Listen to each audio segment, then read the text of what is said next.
बेटे का था ग्रेजुएशन डे और उसी की एक्साइटमेंट में मुझे घर से निकलते टाइम लग गई चोट। लेकिन फिर भी फंक्शन तो हमें अटेंड करना ही था, हम उसको मिस नहीं कर सकते थे, भले ही अभी बेटा सिर्फ सेकंड क्लास में है। चोट भी अच्छी खासी लग गई थी। स्टार्टिंग में तो बहुत ज़्यादा ब्लीडिंग हो रही थी, फिर काफ़ी होम रेमेडी ट्राई करने के बाद वो ब्लीडिंग बंद हुई और फिर भी मैं स्कूल गई। एक बार तो मेरा मन नहीं था कि मैं स्कूल जाऊं, लेकिन फिर मुझे लगा कि चोट तो चलो लग गई, लेकिन ये दिन फिर दोबारा नहीं आएगा। फिर हम लोग स्कूल पहुँचे, क्लास टीचर से हम लोग मिले। क्लास टीचर ने काफ़ी अच्छा फीडबैक दिया, रिमार्क्स बहुत अच्छे आए थे। फिर वहीं के वहीं हमने सोचा कि क्यों ना यूनिफ़ॉर्म और बुक्स भी आज ही परचेज़ कर लेते हैं, ताकि हमें फिर से स्कूल में ना आना पड़े दोबारा लेने के लिए। क्योंकि रिज़ल्ट के बाद ना अब बच्चों का 1 वीक का पूरा ब्रेक है, 1 वीक के बाद ही बच्चों का स्कूल फिर से रीओपन होगा। ये सब शॉपिंग करने के बाद हम लोग बाहर कैफ़ेटेरिया में मिले और यहाँ पे मिल गया था अवयुक्त का फ्रेंड यानी कि कियान। इसको तो आप सब जानते ही हो, पहले भी काफ़ी सारी वीडियोस में आपने देखा है। तो ये अवयुक्त का बेस्ट फ्रेंड है। उसके बाद यहाँ पर ये बुक मेला भी लगा हुआ था, काफ़ी सारा अच्छा कलेक्शन था बुक्स का, काफ़ी ऑथर्स की बुक्स थी, लेकिन सारी बच्चों के ही अकॉर्डिंग थी, बड़ों के लिए यहाँ पर बुक्स नहीं थी। तो हमने इसमें से कुछ देखा, कुछ पसंद आया तो वो लिया भी। और उसके बाद हम लोग फिर से स्कूल के अंदर एंटर हुए और जहाँ पर मेन इवेंट होना था, ग्रेजुएशन डे का जो इवेंट होना था, हम उस वेन्यू की तरफ जा रहे थे।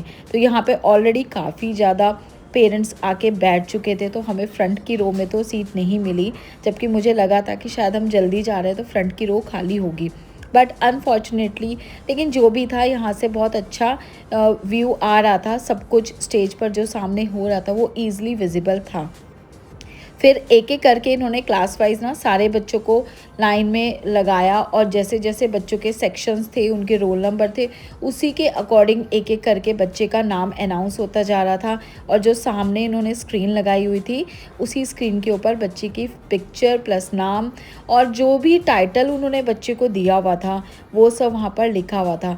जैसे अवयुक्त को मिला था एक्टिव अवयुक्त, तो उसी के नाम के साथ, उसी की पिक्चर के साथ एक्टिव वर्ड लिखा हुआ था। और ये अवयुक्त की क्लास टीचर हैं, जिन्होंने सेकंड क्लास में बहुत अच्छे से बच्चों का ध्यान रखा है, उन्हें नई-नई चीज़ें सिखाई हैं और अगर कहीं पर वो कोई मिस्टेक करते थे या डरते या घबराते थे तो उन्हें बहुत ज़्यादा सपोर्ट भी दिया है। उसके बाद यहाँ पर ये फ़ोटो बूथ था, इस पर मैंने अवयुक्त की कुछ पिक्चर्स क्लियर की। हालाँकि ये थोड़ा पिक्चर्स क्लियर कराने में ना उतना फ्रैंक नहीं है, लेकिन फिर भी जो भी ये अपना बेस्ट दे सकता था उसने कोशिश की यहाँ पे क्लिक कराने में। उसके बाद ये फिर से बाहर आ गए, सारे बच्चों का एक ग्रुप फ़ोटोग्राफ हुआ, जिसमें इन लोगों ने अपनी जो ये इनको ग्रेजुएशन कैप मिली हुई थी, इसको भी वेव किया और काफ़ी सारी फ़नी रील्स इनके टीचर्स ने इनके साथ बनाई। सब कुछ तो मैं वहाँ पे रिकॉर्ड नहीं कर पाई क्योंकि रश ही बहुत ज़्यादा हो रहा था और एक दूसरे को पुश करके ऐसे वीडियो बनाना ना मुझे अच्छा नहीं लगता।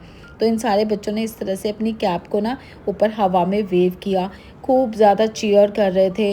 लास्ट में इन सबको ना इनकी क्लास टीचर की तरफ से एक-एक छोटा-छोटा गिफ्ट भी मिला as a token of love, जो कि बहुत अच्छा लगा। इससे ना बच्चे भी थोड़ा कनेक्टेड फ़ील करते हैं और उनके अंदर एक एक्साइटमेंट भी रहती है कि अब हम नेक्स्ट क्लास में जा रहे हैं, नेक्स्ट टीचर से मिलेंगे।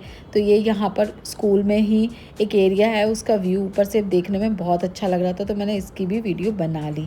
तो इस तरह से ये गिफ्ट लेकर हम लोग आ गए घर वापस।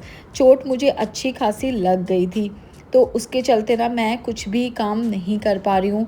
मुझे आने वाले कुछ दिनों तक पानी बिल्कुल भी यूज़ नहीं करना है, अपने हाथ को बिल्कुल भी टच नहीं कराना है पानी में।